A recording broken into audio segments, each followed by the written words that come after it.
Hola, ¿cómo están? Y sean bienvenidos a su podcast favorito, Chismecito Financiero. Yo soy Emilio Braune y otra semana estamos completos. Está mi buen amigo Alex, está Bernardo, está Sara y venimos otra semana para platicar sobre las más recientes noticias. Vamos a platicar un poco sobre el split de Amazon, sobre los precios del petróleo, de la gasolina. Vamos a platicar también del Nasdaq, que ahorita se encuentra en un bear market desde su máximo histórico. Así que no sé si quieran empezar, Bernardo, si quieren empezar para platicarnos un poquito. Acerca de cuál era el tema que escogiste inicial. Los que tú quieras. Está No, el split de Amazon, está lo de la gasolina y está lo del Nasdaq. sí, bueno, para empezar, nada más dejar claro que estoy sorprendido de que le dijiste mi buen amigo Alex, pero no dijiste mi buena amiga Sara y no dijiste mi buen amigo Bernardo. Entonces, no te preocupes, pero ya lo anoté, güey, en tinta roja. Por otra parte, lo de las energías, lo del precio del petróleo, todo eso, pues la verdad sorprende bastante. La subida del petróleo, dicen que un indicador de recesión es cuando el petróleo sube de los $100. No subió de los $100, subió de los $120. Entonces, algo bastante interesante. También el petróleo, digo, es un commodity bastante manipulado o muy manipulado. O sea, prácticamente lo que es la OPEC es como un cartel. O sea, ellos arreglan el precio como quieren, la producción como quieren. Y sí, estás eliminando el 10% de la producción global, o sea, que es Rusia. Rusia provee el 10% del petróleo a nivel global, 8% del que consumen en Estados Unidos, y pues se tiene que abastecer. Entonces, ya sale, por ejemplo, Irak a decir que ellos pueden producir más, se están poniendo de acuerdo, eso tumbó el precio del petróleo ayer, pero eso no, pues no quita que afecte a todos. No sé si han visto las fotos, en Estados Unidos la gasolina está en máximos históricos. Entonces, pues esto va a ser un claro impacto por sobre la inflación del siguiente mes. El siguiente mes vamos a ver un impacto en la inflación. Eh, y la realidad es que si algo le puede pegar directamente al consumidor es la gasolina, por todos los productos que consume, pero también por el transporte. O sea, el transporte tiende a subir bastante rápido de precio. No solo si, o sea, Uber se ajusta muy rápido. Rappi, digo, si Rappi, por ejemplo, se puede ajustar en cualquier momento para entregarte tus pedidos, no solo si tú manejas. Entonces, pues yo creo que es una situación interesante, complicada. Ojalá y el petróleo pronto baje de valor, porque sí va a tener un impacto por sobre todos. Justo por ahí andaba leyendo que el precio máximo por galón, que el galón creo que son como 3.25 litros o algo así, de gasolina era de $4.10 y ahorita ya está como por $4.17, o sea, ya rompió el máximo histórico anterior. Y hay personas que creen que tanto marzo y abril vamos a llegar a ver el precio hasta de $5 por galón, lo cual es una locura, o sea, es casi $1 encima de su máximo histórico anterior. Y sí, o sea, yo también vi fotos de gente que le salió como en 2,000, 3,000 pesos llenar su coche y ni siquiera eran camionetas así de 8 cilindros, ¿no? Cosas así ridículas. Y que aquí, por ejemplo, pues yo, por más que la gasolina pueda estar cara, yo lleno mi coche con 800 pesos, que son $40, ¿sabes? O sea, ni de chiste está cerca de lo que vimos ahí. Digo, también mi coche es mini, ¿no? No es de las camionetas que ahí manejan en Monterrey, pero Pero ustedes, ¿qué antes, ¿con cuánto lo llenabas? Las trocas y las jipetas. pues hubo, o sea, cuando lo consiguió mi familia hace unos 10 años, o sea, es 2003 el coche, se llenaba con 500 pesos, más o menos. Porque aquí en México se están conteniendo un poco los precios, pero por el apoyo, Sí, por el incentivo fiscal que tiene el combustible. Realmente sin ese apoyo sí sentiríamos que sí se ve reflejado, pero sin ese apoyo se vería aún más. Y hay quien dice, a partir de aquí, si sigue subiendo el precio, ese estímulo ya no va a ser suficiente y ahí es cuando vamos a empezar a notar que efectivamente en todo el mundo esto no es como que tema de que, pues porque está el AMLO y él dijo que no iba a subir la gasolina, pues no va a subir. Eso no tiene nada que ver, no es ni de México ni de ningún partido en específico, son precios internacionales a los que se tiene que adaptar cada país. Y en México por eso no la hemos sufrido tanto, por ese incentivo, pero por ese estímulo. Pero el el combustible está muy, muy caro. Sí, no, y aparte, digo, es beneficio para el mugrero que es Pemex, porque pues van a poder vender van a poder vender el petróleo más caro. Entonces sí, también beneficia. Le estaba viendo un meme que decía, a mí no me afecta el precio de la gasolina, porque yo como quiera siempre pido que me pongan 20, o sea, $20 haz de cuenta. Sí, pero pues sí, sí nos termina afectando a todos, ¿no? Y yo creo que ahora sí ya se ven en serio los efectos de esta crisis y yo no sé qué tanto tenga que ver con el tema de Rusia. Obviamente sí tiene que ver, pero pues eran problema tras problema acumulado que por fin ya llegó la gota que derramó el vaso, ¿no? A mí sí se me hace increíble lo de Rusia, o sea, todo lo que están haciendo, por ejemplo, cerraron 850 tiendas de McDonald's en Rusia, cerraron los Starbucks en Rusia, ya no puedes usar Visa ni Mastercard en Rusia. El Las Swift. O sea, aerolíneas, todas las plataformas de streaming también ya está prohibido. PayPal tampoco, o sea, PayPal tampoco lo puedes usar en Rusia, no puedes, o sea, los aviones americanos ya no pueden volar a Rusia y está, o sea, no, no sé, pero El es Swift, una, sobre todo eso, yo creo, ¿no? El ajá, Swift. lo del Swift, sí también, pero es como un conflicto. Yo creo que nunca se había manejado así. O sea, yo creo que como nunca habíamos estado tan globalizados como pues en Rusia, cuando iban a haber dependido de las empresas americanas. Ahorita pues dependen de muchas. No sé, es un conflicto que creo que o sea, para mí me haría mucho más sentido que se solucione más rápido que los anteriores, pero también es algo bastante complicado porque digo, si vemos lo que había firmado Putin acerca del petróleo, no me acuerdo qué era específicamente, creo que era no venderle a Estados Unidos o algo así, después de que Estados Unidos como quiera bloqueó el que pudieran comprar gasolina, el petróleo de Rusia. Creo que lo que firmó es hasta el 31 de diciembre. O sea, que hasta el 31 de diciembre ellos no le van a vender a Estados Unidos. Entonces, o sea, están tratando, o sea, están poniendo presión de que ellos no tienen prisa, ellos pueden durar lo que sea. Pero pues, ¿qué le pasa a la gente de Rusia? O sea, digo, si nosotros vemos lo de la gasolina y la estamos sufriendo, imagínense la inflación, que el rublo ya no vale nada. La devaluación, ajá, en un solo día No, 20% perdió, ¿no? Creo que justo ese día cuando la deshabilitaron el Swift. y digo, no sé si, o sea, es que eso lo vi en Twitter, no sé si que todo es cierto, o sea, pero creo que ahorita va más de 50% abajo el valor del rublo desde que empezó ese problema. Y a ver, lo voy a buscar como que. Y aparte hablando del SWIFT, yo lo que estaba leyéndolo otra vez es que lo que quieren hacer es como hacer una alianza con China, porque China tiene un sistema muy parecido al SWIFT que utilizan, que es de Estados Unidos, para que puedan seguir utilizando eso, pero pues ya no necesiten Estados Unidos para eso. Y si lo logran hacer, pues ahora sí se va a dividir totalmente quién utiliza ese otro sistema, que no sé cómo se llama, que es de China, y quién pues sigue utilizando de Estados Unidos, que probablemente la mayoría.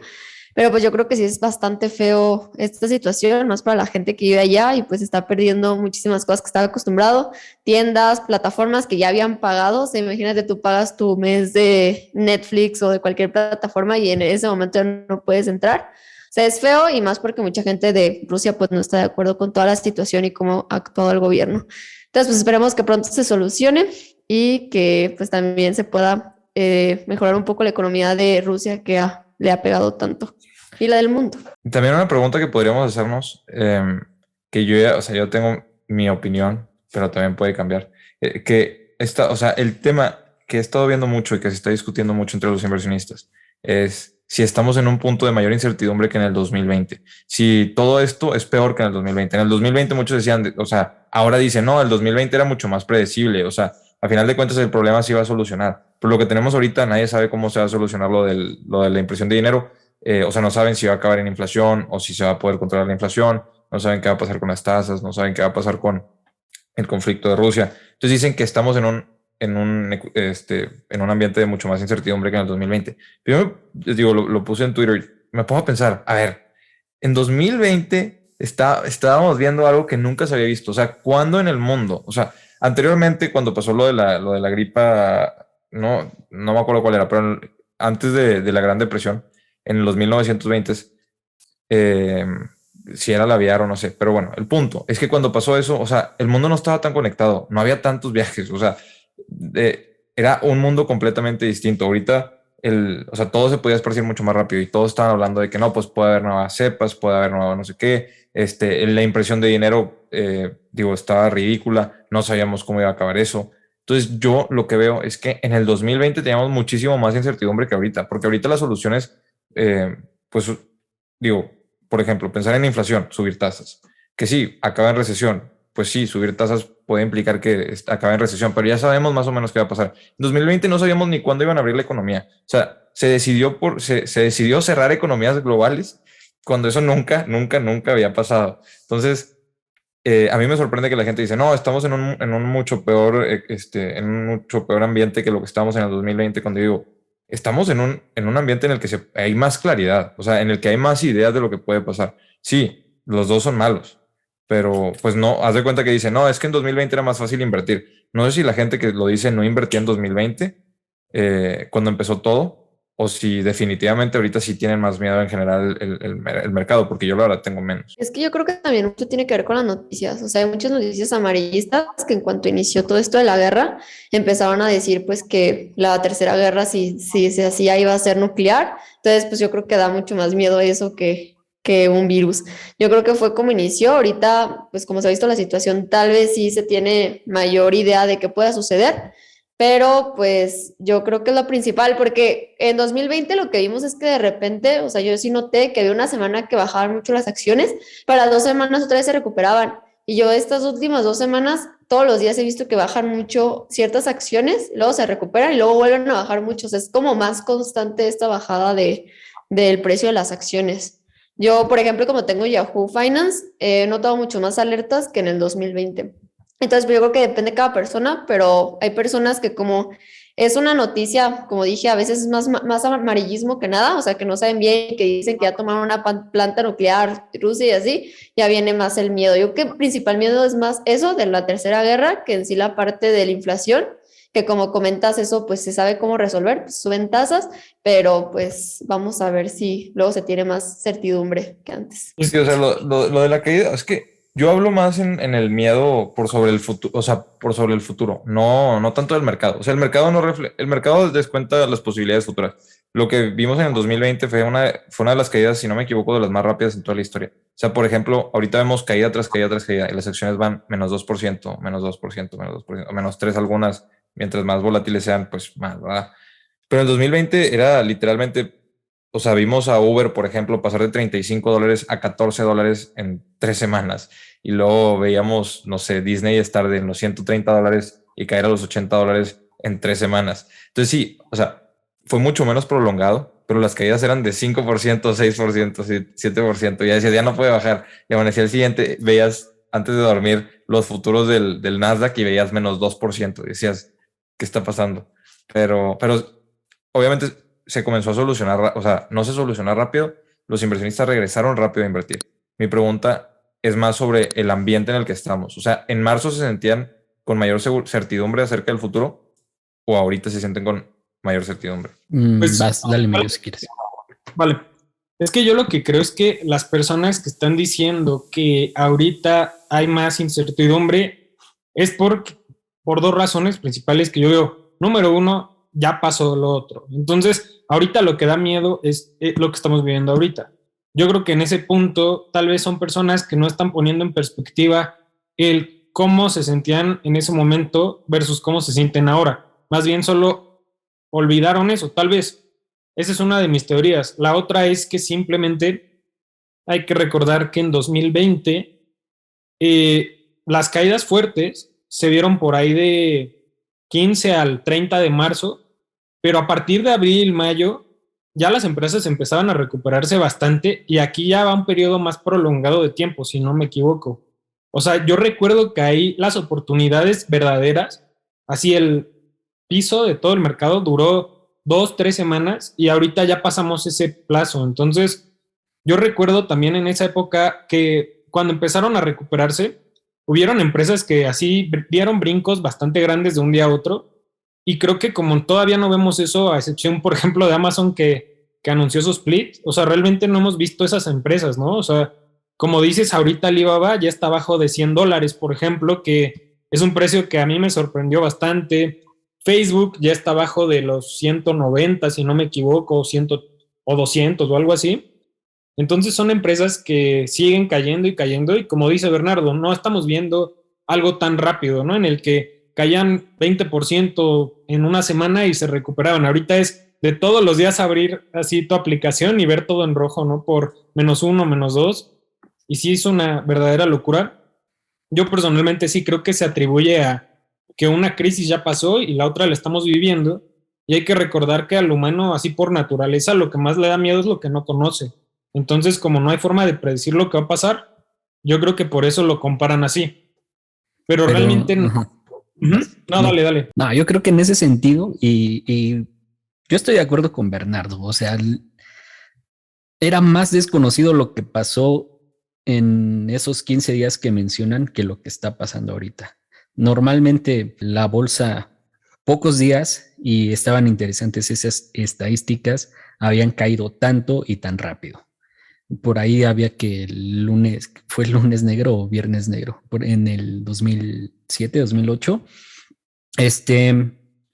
O sea, había días, han habido días realmente muy poquitos en que se dan caídas de casi el 10%. En esos 15 días creo que suspendieron, no recuerdo si una o dos veces, ¿no? Incluso la bolsa de valores. O sea, eso no pasa tan seguido. Si nos vamos únicamente, si dejando de lado los hechos, si nos ponemos a ver la grafiquita únicamente, lo que está pasando ahorita de caídas paulatinas, son más comunes y te vas a encontrar muchísimas explorando la gráfica del S&P 500 o del Nasdaq.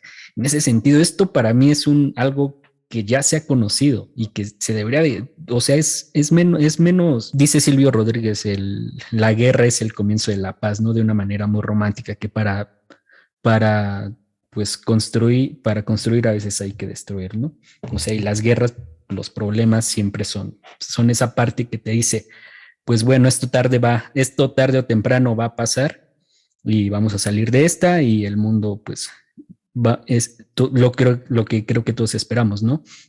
Aspira a ser un lugar mejor y no un lugar pues donde haya conflictos como este todo el tiempo, a pesar de que pues ha habido muchos en la historia. Entonces, yo digo que este es un escenario más, yo diría más, que se ha repetido más veces a lo largo de la historia que el de la pandemia y sobre todo, como dicen, en un mundo que ya está demasiado globalizado, donde lo que pasa al otro lado del mundo, pues ya indiscutiblemente te afecta a ti que nos estás escuchando, me afecta a mí, pero pues yo siento más tranquilidad ahorita que la que recuerdo sentí en aquellos días, porque te repito, fueron días de que de 5 a 10% caídas constantes una tras otra. Y esto, hay muchas caídas como esta en la historia. Normalmente los drawdowns duran años, no duran días ni meses. Y probablemente, pues, esto va a durar años, quizás, en recuperarse. Y no hablo del conflicto, hablo de que el precio vuelva a regresar y asumir su tendencia alcista.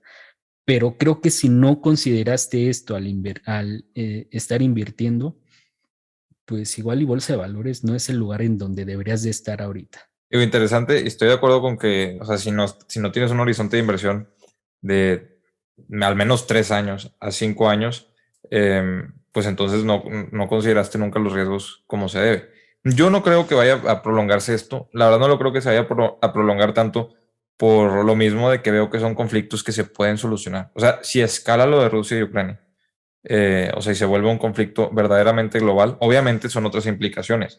Pero digo, por ejemplo, cuando vimos lo de Kuwait, que llegó a Estados Unidos ahí a defender, pues también, o sea, después de 6 meses ya había subido la bolsa prácticamente. Y, o sea, como dices, digo, es un panorama en el que se pueden ir dando buenas noticias poco a poco, como el de la inflación. Ok, el de la inflación si sigue subiendo, pues la bolsa puede seguir cayendo. Pero si la inflación se empieza a ver que se está controlando, que ahora va a ser más difícil con lo de las energías, con el precio del petróleo y todo eso, pero si para el final del año vemos que se empieza a controlar la inflación y que las tasas no se tuvieron que subir de manera tan agresiva, pues puede comenzar a subir otra vez el mercado. Por otra parte, si las tasas se tienen que subir de manera muy agresiva y causar recesión, pues sí, obviamente la corrección, no la corrección, el mercado bajista puede durar años. Obviamente dentro de esos mercados bajistas siempre hay empresas que siguen creciendo, que se siguen desarrollando. Digo, lo ideal sería encontrarlas, pero por otra parte también es un periodo pues de lujo para poder irte haciendo de más de acciones de un índice inclusive. O sea, en todo ese periodo bajista, irte haciendo de muchas acciones de un índice para que puedas salir bien posicionado de eso, porque pues no se dan muchas veces, ¿no? O sea, pasa, históricamente va a volver a repetirse. Las caídas de mercado de 10% más se dan cada 2 años. Las caídas de mercado de 5% se dan 2 veces al año. Las caídas de 30% pues se dan, de 30% más se dan aproximadamente cada 7 años o 7, 8 años. El tema es, pues aprovecha lo que está sucediendo ahorita. Además del mercado, hablando de la bolsa de valores, una de las cosas más positivas hablando del mercado en general, por ejemplo en México, o sea, en lo que vimos en el 2020, había tanto miedo que había muchos sectores de la economía que la gente no se metía, por ejemplo, viajes, conciertos y ese tipo de cosas de entretenimiento. Y ahorita hace muchos años no veía tanto las ganas y el auge, por ejemplo, de los conciertos. O sea, ahorita todos los conciertos están acabando rapidísimo, o sea, ni siquiera a veces duran las preventas, toda la gente ahorita lo que quiere es ir a divertirse, ir a viajar, o sea, antes se veía como de no hay que salir para que no nos pase nada, para no contagiar, y ahora en esta situación hay mucha gente que dice, no, pues no sabemos cuánto vamos a vivir, hay que disfrutar. Entonces, pues mínimo el movimiento de la economía lo veo mucho mejor en México. Lo único que sí es como más de ver qué sucede es con el transporte, como dijeron, toda la parte de la economía, pero ya lo demás como es, no sé, de alimentación y así, hay como mucha más tranquilidad de saber que las empresas están abiertas, la gente ya está yendo al trabajo, que en ese tiempo muchas empresas cerraron y nadie iba. Entonces yo creo que en esa parte sí hay mucha más tranquilidad en cómo se está moviendo la economía y mucha más certeza, como dicen, que es mucho más controlable que algo que hace muchos años no sucedía o no sucedía de esa manera, porque la vez que sucedió, como mencionaron, fue hace muchísimos años de algún virus fuerte, que en ese tiempo no había tanto movimiento de personas de país a país y de continente a continente, entonces se podía detener ese virus, detener ese contagio, y pues ahora que está abierto todo, pues es mucho más complicado y pues daba mucho más miedo. Y aparte que brotan, o sea, está el virus y luego hay otra cepa y otra cepa y otra cepa, y pues aquí es más complicado que suceda eso, que se empiecen a meter más países a esta guerra. Sí, uno de los videos más informados que vi, ya en tema de opinión decía, yo creo que a fin de cuentas, o eso esperamos, ¿no? Los líderes saben lo desastrosa que sería una guerra nuclear y nadie quiere eso. Entonces, pues no creo que lleguemos a esas instancias. Y ya regresando al tema de las inversiones, creo yo que probado hay algo que es mucho más poderoso que las recesiones, que sí está dentro de tu poder y que y que debe ser parte de tu estrategia, y es pues la constancia. No la constancia que aportes recurrentemente a esa estrategia que ya creaste, porque si no lo haces, sí te vas a comer toda esa caída y luego la recuperación pues va a tardar más para ti. Pero si eres constante y sigues esa estrategia y en tu siguiente mes vuelves a comprar a un precio más bajo y en el siguiente un precio más bajo y en el siguiente un precio más bajo, en algún momento vas a comprar muy cerca del piso, que nadie sabe, nadie le puede atinar dónde va a ser ese piso. Pero entonces todas esas compras que ya hiciste a un menor precio de donde estabas antes, pues te van a llevar a una recuperación más pronta. Entonces creo que ninguna recesión le va a ganar a ese poder de la constancia, y eso sí es lo que está en nuestras manos, no pues el destino, ¿no? de la bolsa de valores. Y por ejemplo, ¿qué opinan ustedes? O sea, una persona que quiera hacer ese dollar cost average, ¿no? De forma mensual y demás, estadísticamente, ¿qué ha probado ser una mejor estrategia? O sea, yo he escuchado gente que dice, pues a mí no me da flojera invertir cada semana o incluso cada día. Yo por ahí leí un estudio que no sé qué tan actualizado esté, pero que básicamente decía que invertir todo o prácticamente todo de golpe termina resultando a veces mejor que ir promediando a largo plazo. Entonces, no sé ustedes qué opinen, o sea, ahorita afortunadamente ya hay como muy buenas opciones, ¿no? A lo mejor una persona que no tiene así miles y miles y miles de pesos para invertir cada mes, puede ir en las fracciones comprando diarios pues 20 pesos o 100 pesos o lo que sea, ¿no? Y hacerlo muy promedio y estaría muy bien, pero no sé ustedes cuál creen que sea la mejor estrategia, si delegarlo a una semana, a la quincena, o cómo ven eso. Estadísticamente sí es mejor destinarlo todo, o sea, invertirlo todo de golpe. La probabilidad de que te vaya mejor es muchísimo más alta, pero pues digo, tiene sus riesgos. El tema ahí hay dos cosas. Número uno, la posibilidad, o sea, la posibilidad que tengas para invertir. Lo que estamos diciendo, o lo que creo que estamos diciendo Alejandro y yo, es que pues mientras vayas trabajando, pues vas poniendo un poco de tu dinero a un lado y ese es el dinero que vas destinando a cada rato. No el que ya tengas, sino el que vas generando. Si va a durar esto, 1 año, 2 años, pues idealmente cada quincena que recibas tu pago, pongas un pedazo para invertirlo y eso te va a beneficiar de una enorme manera si lo estás, o sea, si estás comprando en una de las eventuales o de los eventuales mercados bajistas. Ese es el primer tema. El segundo tema es el psicológico. El tú comprar algo de golpe, pues te pone muchísimo más nervioso a que si lo vas destinando poco a poco. Entonces es más probable que si invertiste de golpe, digas, voy a vender, porque pues estoy viendo que hay problemas con Rusia, hay problemas con inflación, hay problemas con esto, hay problemas con el otro, entonces tengo que vender y ya después volver a entrar. En lugar, si vas destinando poco, una vez al mes dices, qué mal que invertí antes porque pues cayó el portafolio, pero qué bueno que puedo invertir un poquito más ahorita porque hay un conflicto con Rusia. Y qué bueno que la inflación está alta porque también puedo comprar un poquito más barato. Y en lugar de decir, no puede ser, no puede ser, no puede ser, estoy diciendo, bueno, pero tengo esta oportunidad. Entonces ya ves el mercado bajista, o sea, ves los hechos del mercado bajista como oportunidades, no tanto como pues ataques hacia ti, que no son ataques hacia ti.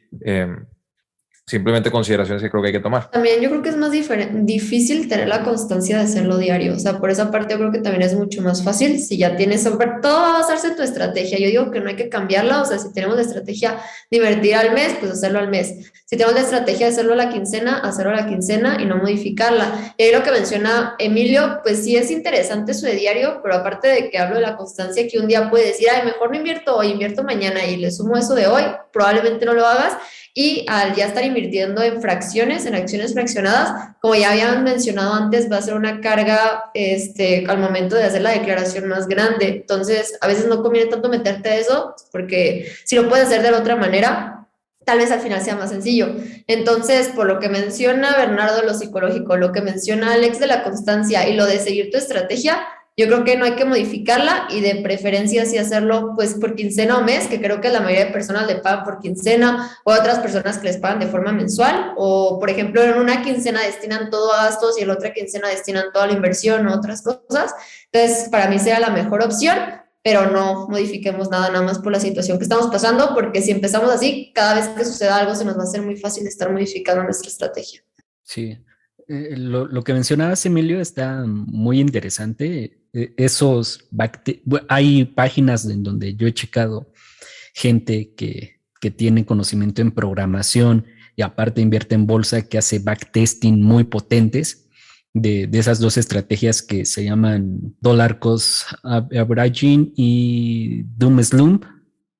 Así se llama el todo de golpe o el poco a poco. Y sí, como dice Bernardo, en la probabilidad dice que te va a ir mejor, o casi siempre te va a ir mejor si metes todo de golpe, pero por temas de que la mayor parte del tiempo el mercado o está lateral o sube.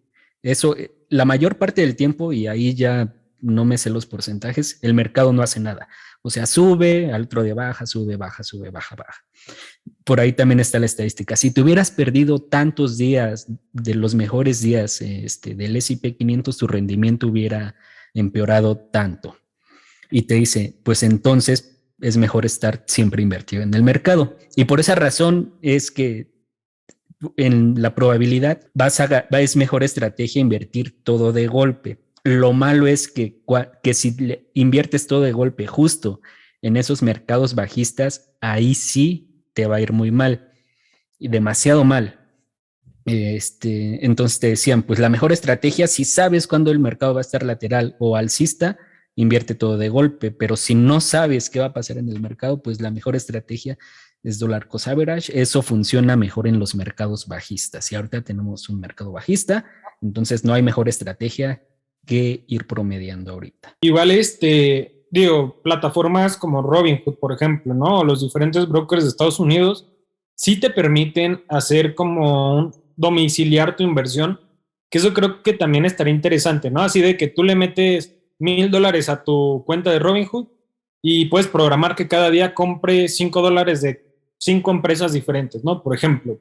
Y creo que eso es una opción interesante Y yo personalmente sí la usaría. O sea, por ejemplo, para criptomonedas, si yo diría, quiero invertir, por decir, 5,000 pesos este mes, a mí sí me gustaría tener esa opción porque también vemos que, bueno, en el mercado cripto todavía es mucho más volátil, ¿no? Pero de todos modos creo que sería interesante porque sí entiendo que puede ser molesto para la gran mayoría entrar diario, pero si ya lo puedes programar, creo que también podría ser una buena opción, sobre todo como dices, ¿no? En épocas de más incertidumbre. Es que aparte yo otro, ahorita que me acordé, otro problema que encuentro cuando es diario, es que a veces te emocionas, o sea, aunque por ejemplo tú digas, lo tengas domiciliado, que me agarren 100 pesos todos los días o cualquier dinero, cuando a mí me llega una alerta y me dice bajó 10%, yo misma diría, ay no, mejor me meto ahorita, saco la inversión, quito la domiciliación y hoy voy a meter más. O sea, yo psicológicamente haré eso, por eso no lo haría, pero yo creo que todo depende de ti, si te sabes controlar y seguir esa domiciliación en Robinhood que mencionaste.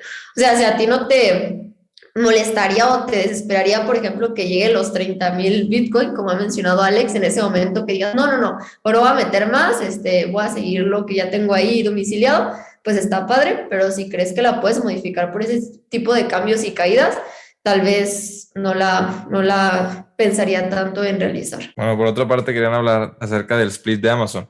Yo creo que es un tema bastante breve. El split de Amazon, a mí, en lo personal, me parece algo bastante bueno. Creo que, o sea, si me pongo a pensar en esas empresas que anteriormente se decían las empresas de legado, no me acuerdo cómo les llamaban, que eran las blue chips para poder comprar y pues que las puedes heredar. No, digo, no creo que en el mundo actual con tanta innovación haya tales empresas que vayan hasta, que puedas decir que van a estar aquí los próximos 50 años sin Es solo dudarlo. Coca-Cola, es una adicción, esa es la única que yo creo que va a seguir forever. Y hasta esa me da duda, digo, no sé, o sea, tienen muchos productos. Coca-Cola como tal, que siga creciendo, es lo que me da duda.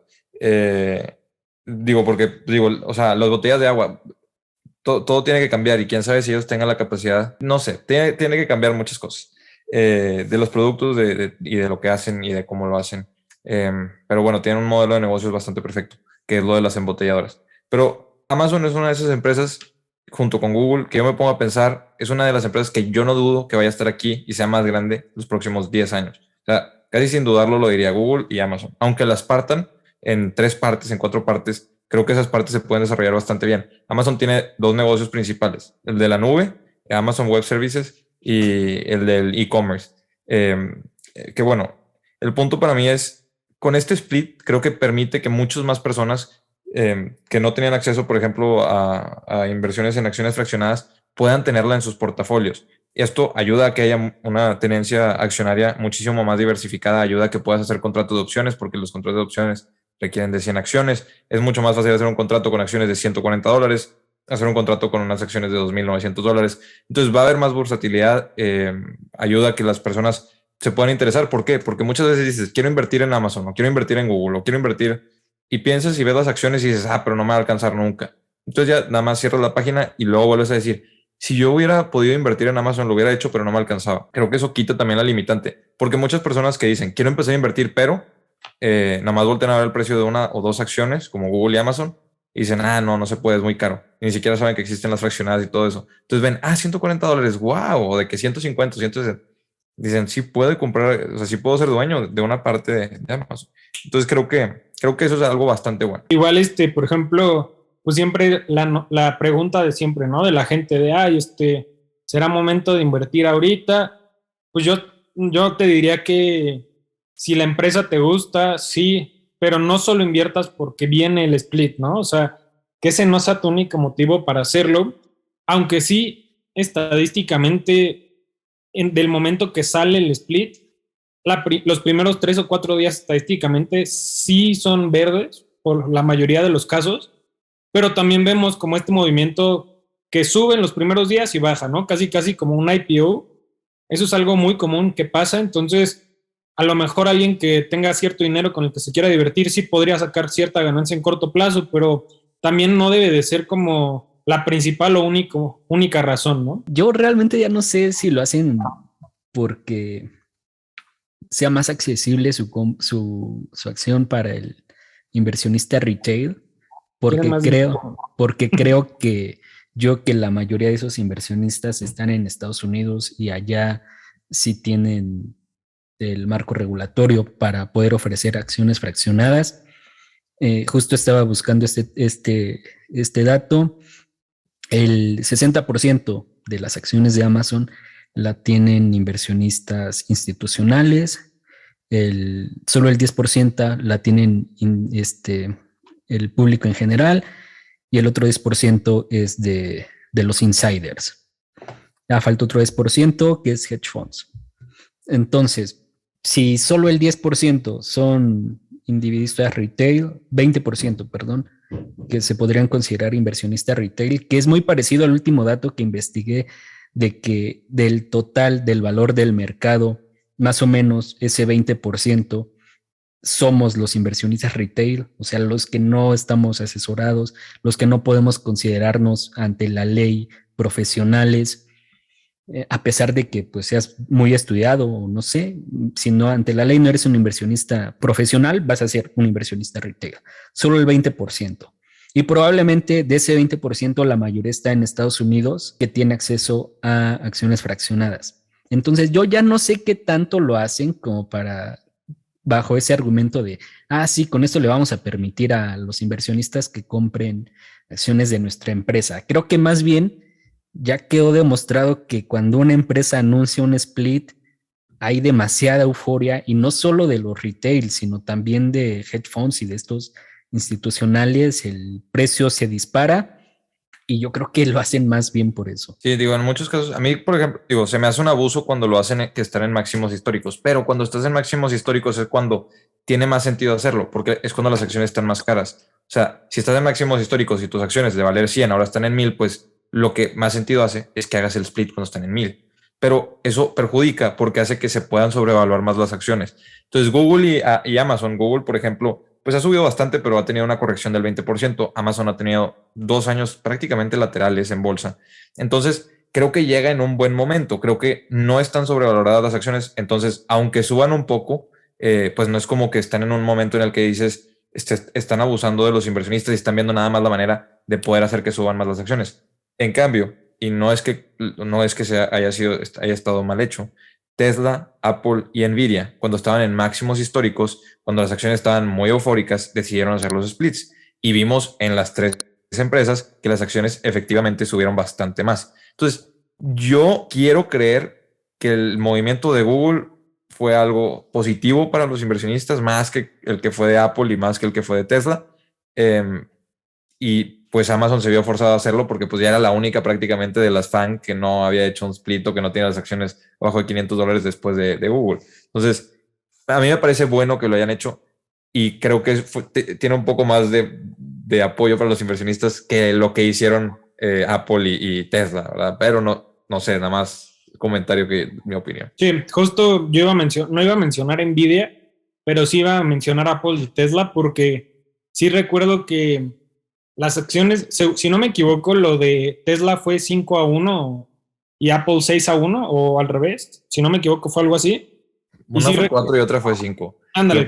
Creo que Apple fue 4, ¿no? Creo que Apple de los 10,000 pesos por acción llegó a 2,500 o algo así fue, si no me equivoco. Y sí, o sea, psicológicamente para el inversionista es como de, pues está muy barata y pues evidentemente son personas que tal vez no se fijan en el market cap, ¿no? Que es como lo más importante. Pero sí, amigos, no sé si quieran ya ir cerrando. Creo que Alex tiene clase. Sí, tengo clase a las 7, pero pues podemos darle 10 minutos más. Creo que había un tema, ¿no? Por ahí que nos faltaba. ¿Estás escuchando, profesor, profesora? Voy a estar tomando. A Alex no le importa tu clase. No, sí me importa, porque si no repruebo y tengo que volver a pagar y pues nadie quiere eso. Voy a intentar prender mi luz que ya casi ni me veo. ¿Qué te parece a Batman, Emilio? El otro tema que me lo quería platicar era el del Nasdaq, pero a ver, ¿qué cosa del Nasdaq? A lo mejor Alex tiene más clara esa idea. Cierto. Pues lo mismo, que técnicamente también ya entró en un mercado bajista el Nasdaq, pero estaba revisando también el S&P 500 y si nos basamos en esa regla de manita que dice que más de 10%, de 10 a 20% ya se puede considerar una caída desde el máximo histórico de entre el 10 y el 20% ya se puede considerar mercado bajista, pues el S&P 500 también ahí anda, porque ya tiene un poco más de 11% de caída desde ese último máximo histórico. Pero pues no sé qué querías comentar de eso. ¿Cuánto va a durar o qué? No, pues yo nada más lo quería mencionar. O sea, realmente no era como.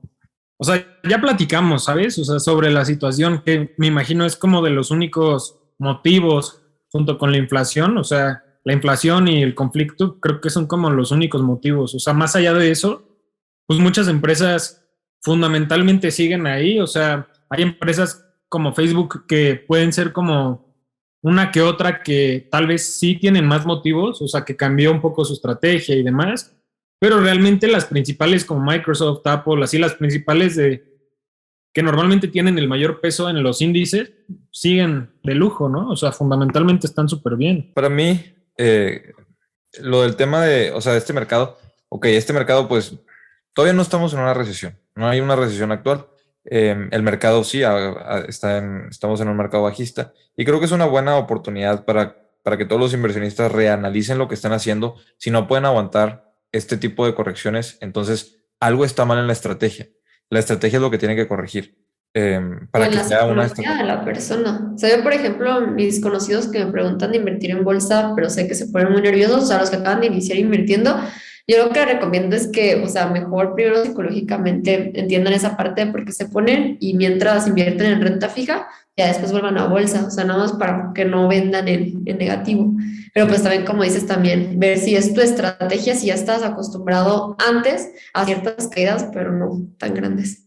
algo muy positivo de las recesiones, si es que llegamos a estar en una recesión seria en Europa y en Estados Unidos, que digo que son que son las economías principales en las que invierten los inversionistas comunes. Eh, Algo muy positivo es que cuando llegan las recesiones, las empresas tienden a hacer recortes, tienden a hacerse empresas muchísimo más eficientes, adquieren, o sea, vemos periodos de mucha adquisición de otras empresas que quiebran. Entonces vemos una limpia en el mercado. Vemos un mercado en el que las valuaciones regresan a donde deben no necesariamente donde deben de estar, pero regresan a hacer muchísimo más sentido. Y otra vez se vuelve a desordenar a futuro el mercado, como siempre va a pasar, son ciclos. Pero en estos ciclos las empresas sólidas se fortalecen mucho. Las empresas que de verdad no tenían, no iban a durar mucho, quiebran más rápido. Entonces nos evitan problemas los inversionistas, hace que haya más espacio para que nuevas empresas también salgan, para que la economía, por ejemplo, se pudiese ver afectada en el corto plazo, pero es un beneficio enorme a largo plazo. Y que o sea, que lleguemos a ser mucho más eficientes económicamente y que las empresas tengan una mejor posición al salir de las recesiones, es algo que a mí me emociona, aunque es triste ver que tenga que pasar esto por medio de una recesión.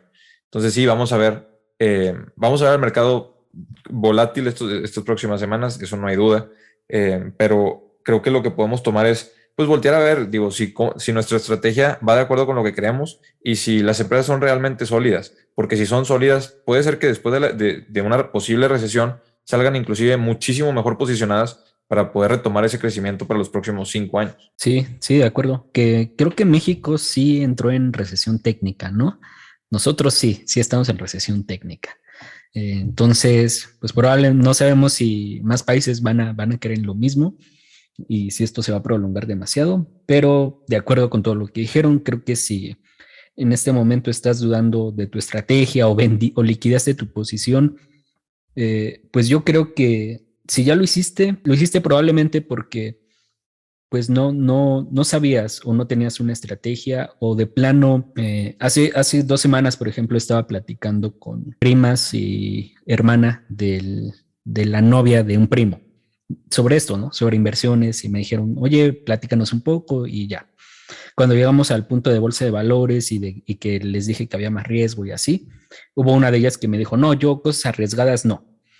Y creo que ahí también de la parte de una persona que intenta ahondar en este tipo de temas es saber de que hay un mundo de posibilidades en donde puedes invertir y que bolsa de valores puede o no puede ser una de esas posibilidades en las que tú tienes que estar invertido.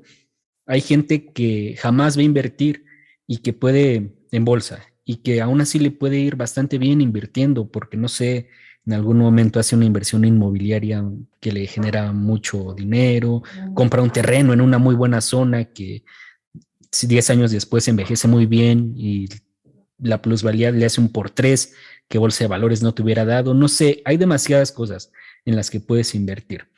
Y creo que ya lo había mencionado ya en otros podcasts. Creo más bien que deberías de ser conservador con tu estrategia de inversión y muy agresivo con lo que haces para intentar obtener más dinero. Yo creo que al final de cuentas eso es lo que te va a dar estabilidad y permitirle a tu estrategia caminar como debe de caminar, y no que pues si llega un periodo de inestabilidad económica tengas que liquidar en muy mal momento pues ese portafolio. Entonces hay cosas que deberíamos de tomarnos con mucha seriedad. Invertir es una de ellas, y dedicarle el tiempo necesario a plantear o replantear esa estrategia y seguirla. Así es, sí, de acuerdo. O sea, es importante entender que no solo hay un camino hacia tus metas, o sea, siempre hay como diferentes alternativas. Yo cuando empecé a cuestionarme lo de salirme del régimen que tenía para migrar al otro y que me prohibía pues invertir en bolsa, por una parte dije, ¿qué voy a hacer?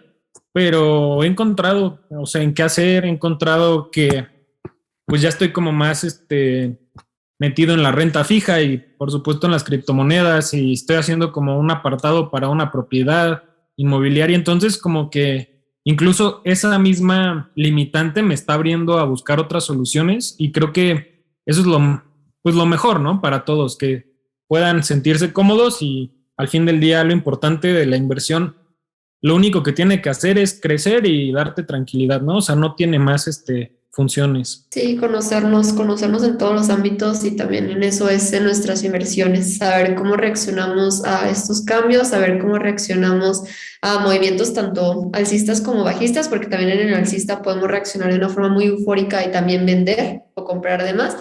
Entonces, pues hay que tratar de siempre conocernos y, como dijeron Emilio y Alejandro, ver todas las opciones disponibles, no casarnos con una de ellas.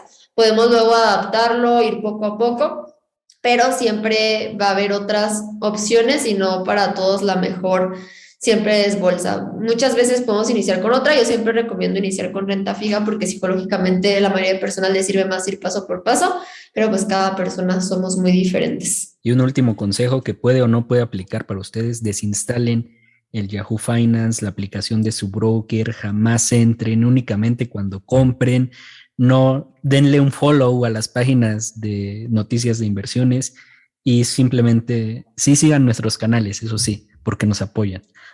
Pues yo lo veo Es lo como último. noticias, la gente que tiene noticias y yo Yahoo Finance, o sea, no me provoca absolutamente nada, pero como yo ya me acostumbré, pero hay mucha gente que sí le provoca, y si te provoca, pues sí, desinstálalo. Y también muy importante, siempre tengan bloqueadas sus tarjetas de crédito, como también último tip. De acuerdo, creo que pues ya, Bernardo, llévanos a casa. Pues bueno, muchísimas gracias por quedarse aquí. Los que llegaron hasta aquí, esperemos que no haya sido muy pesimista el video. Ya saben que yo soy bastante optimista, pero es que Alex nos impulsa. Sí, Alex es otra onda. Pero pues digo, mucho gusto, tengan un gran sábado y pues aprovechen y estén con sus familias, viendo que en Ucrania y Rusia pues no todos pueden. Nos vemos. Bye. Bonito sábado.